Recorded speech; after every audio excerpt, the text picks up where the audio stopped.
Thank you again to Adam and for putting on this event. I'm really honored to be able to speak to you today about Stretch. My name is Scott Sonenshein, and I'm not just the author of Stretch, but I'm also a professor of organizational behavior at Rice. Now, before I got into academia, when I was around the age of many of you in this room, I was working my first job in Washington, D.C., and I got a phone call out of the blue from a recruiter. And the recruiter said, "Come to Silicon Valley, there's lots of excitement here, we'll pay you a lot more money, we'll give you a lot of stock options, we'll feed you breakfast, lunch, and dinner every day. This is a job you should be taking." So 3 weeks later, I left family and friends, and I took the job. I never really reflected on why I was taking the job. And of course, when I got there, there was also some rather bizarre behavior too, because the way that organizations were judging their success was very much about what type of resources they were getting. How much venture capital could they raise? How many new employees would come in each week? How many customers could they get, notwithstanding if even these customers were actually profitable?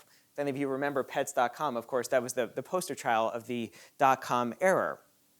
So that got me starting to think about some of these behaviors where we're so focused on our lives around chasing resources, because we develop this dependence that we think in order to find success and satisfaction, we need more resources. And we orient all of our energy and all of our efforts to trying to get more resources as opposed to doing more. And oftentimes, that's because we think that is the only pathway to success and satisfaction. So that started getting me thinking, and I've been doing research ever since about, well, what might be an alternative way of doing this? And that led me to the idea of stretching, which is a simple but powerful shift in how we think about resources, everything from time, money, relationship, connections, knowledge. It's not so much what we have, it's how do we use those resources? How can we be more creative in using what we have? So there's some important differences in how our mindset approaches resources. When we are stretching, we believe that any resource is changeable. So we're trying to get a picture hung on the wall and we don't have a hammer. We don't give second thought. We just take the shoe off of our foot and we get the job done. When we're chasing, we got to find that hammer. We got to search and search for it. If we don't have it, we're going to go out and get it. When we're stretching, our whole focus is on how do we expand what we have to do more with it? How might we take what we know in one context and put it in another context? As opposed to when we're chasing, it's all about what are we going to do to acquire the next thing? Because unless we acquire that next thing, we can't actually do more. We can't take ourselves to the next level. We can't become happier if we don't have it. And often what's driving this chasing behavior is what psychologists call social comparisons. We look around at our friends, our colleagues, our neighbors, and we see what they have. And we think we need the same in order to find that success and satisfaction.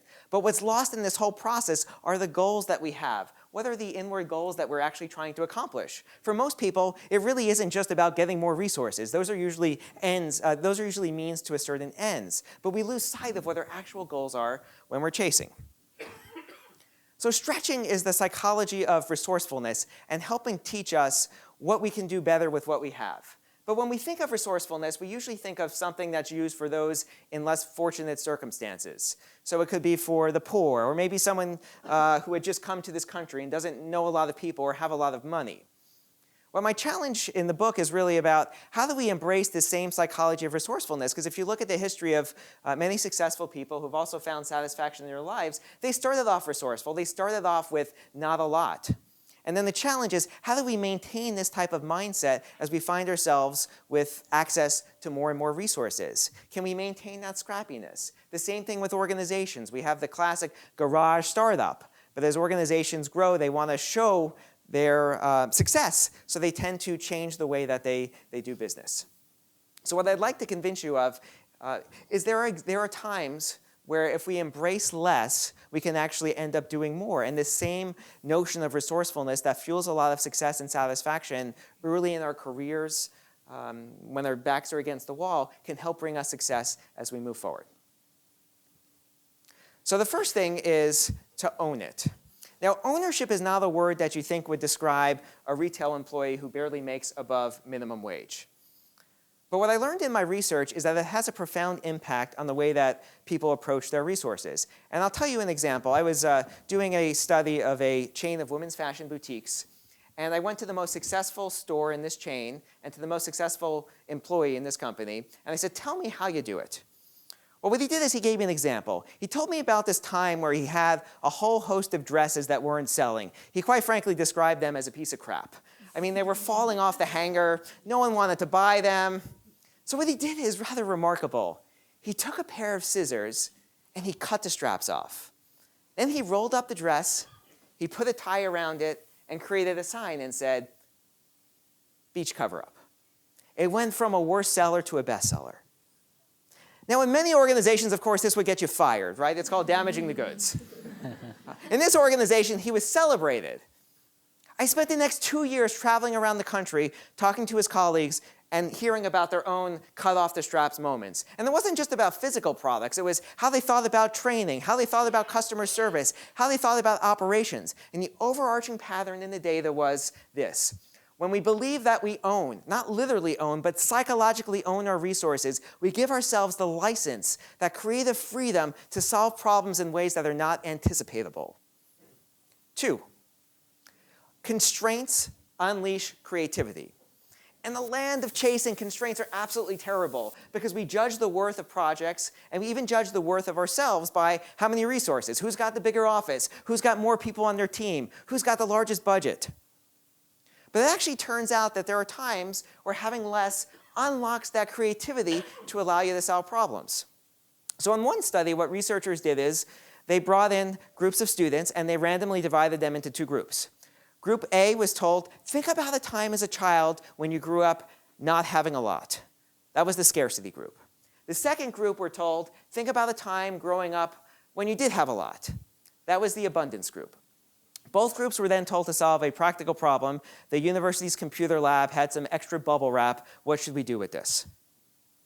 Well, it turns out that simply thinking about scarcity led to more creative and innovative ideas. And the reason is rather simple. When we surround ourselves with abundance, the way that the mind works is it focuses on the most conventional way of using a resource. But when we embrace scarcity and we think about scarcity, we give ourselves that license to use objects and think about objects in very different ways. So in this case, having less gave us the freedom to actually do more. All right. 3, outsiders solve problems. And I should probably start with a caveat that I don't mean to diminish expertise. If someone were to, one of you were to come into my office for office hours and say, Dr. Sonenshein, they need a tooth pulled, I would send you to the dentist and tell you I'm not that type of doctor.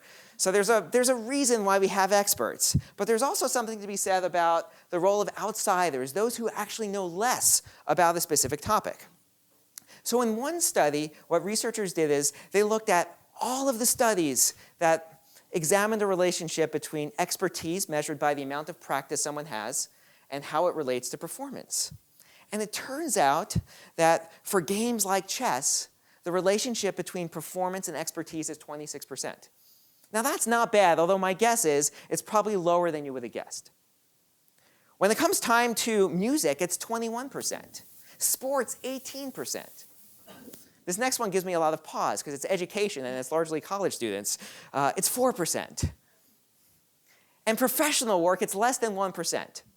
Now there's also a clear pattern in the way that the data are trending, which is essentially as you move from structured activities like games, where the rules are known in advance and they never change, to less structured activities, where the rules are often changing or unknowable. And these are the things where we spend most of our waking lives doing. The role of expertise dramatically diminishes. And the reason for this is quite simple. Experts are very good at what they're doing, but they use tools in very specific ways because that's how they've been trained. So they have a hard time applying their tools to different types of problems when the environment changes around them.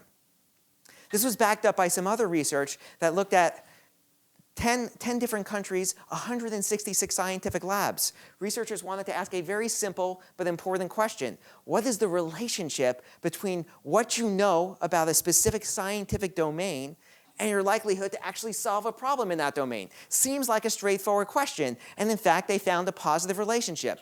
The more that someone knew about a specific scientific domain, the less likely they were to solve the problem.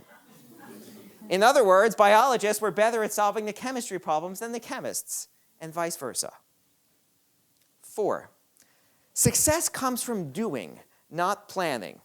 Now again, there's important times in our lives where we want to plan, but we often overplan, and we trick ourselves into thinking that the reality that's captured in our plans, all of that information, all of that data, is actually true.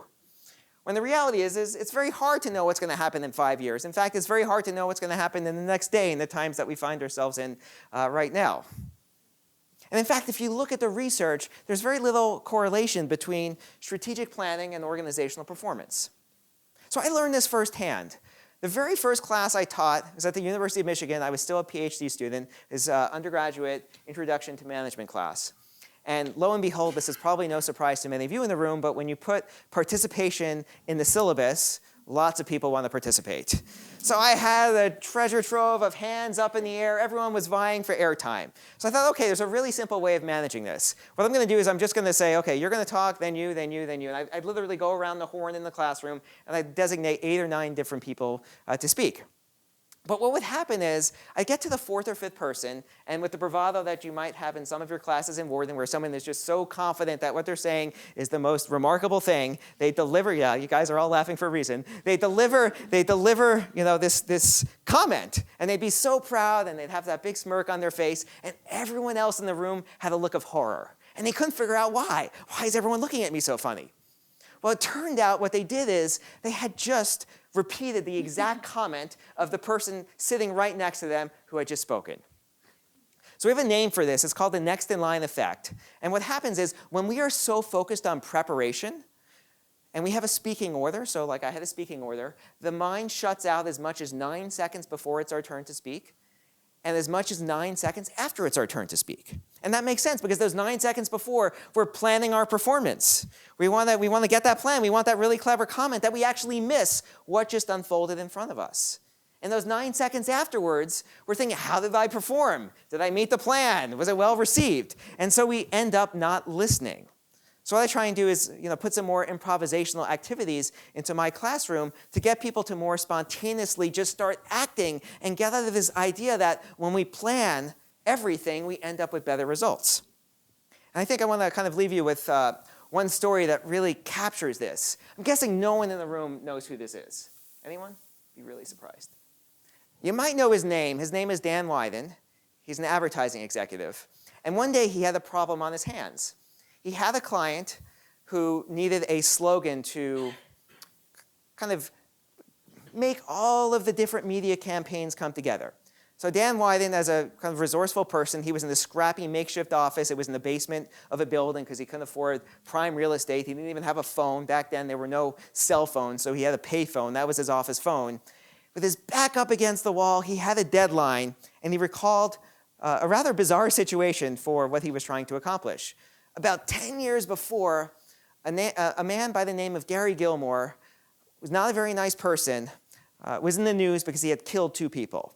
Gilmore was a lifelong criminal, not a horrible person. But unlike many people on death row, Gary Gilmore did not wanted to die right away.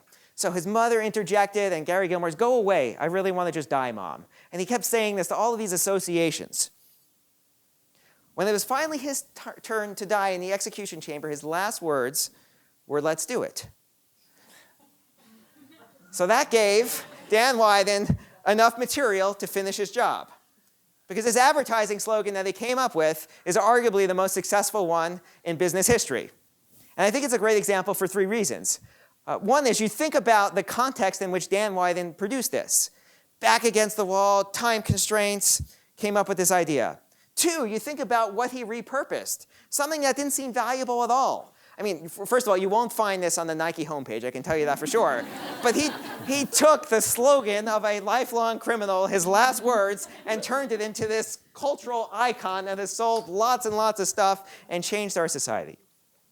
Because it's that third part that I really want to emphasize here, because the phrase itself really activates us to start doing things and not to wait for the plan or the ideal resources. Think about how many times you might hear from other people, or you might even say to yourself, if I only had more time or more money or more information or more connections, this is what I could do.